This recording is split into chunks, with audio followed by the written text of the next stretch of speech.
रास्ता उपरे बसिले छात्र छात्री गोड़ा लोकनाथ एवं सरकारी उच्च प्राथमिक विद्यालय ताला पकाइले अभिभावक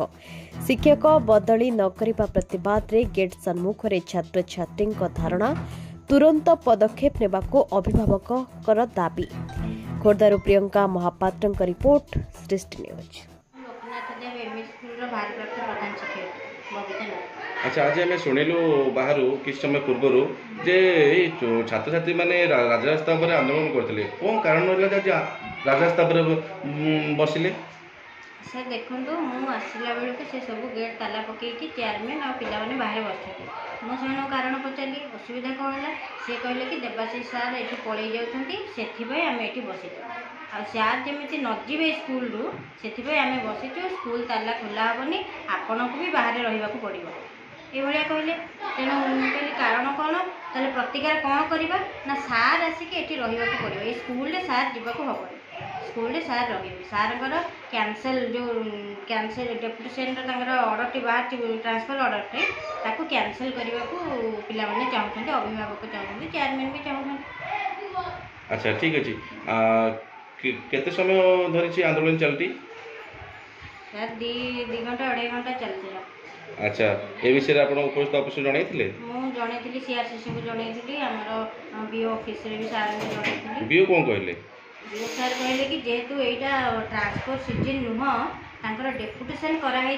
डेपुटेसन टाक कैंसल कराई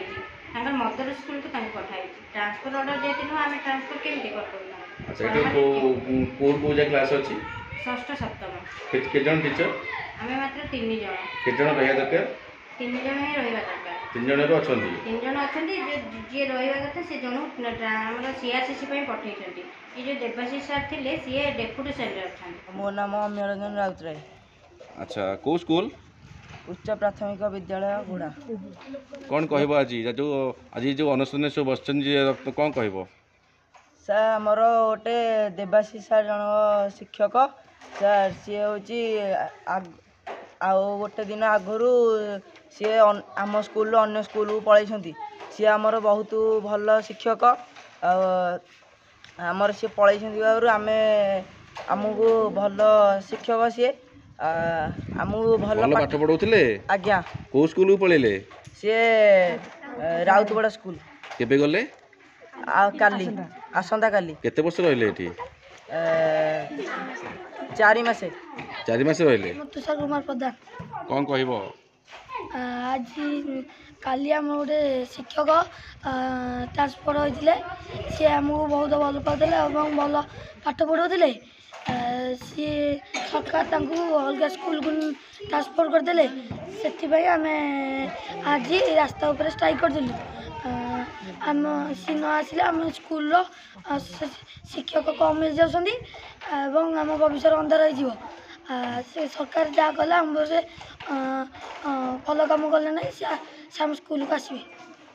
मु लोकनाथ देव सरकारी उच्च प्राथमिक सप्तम श्रेणी गोटे छात्री अटे आज गत 1 दिन पूर्वर आम विद्यालय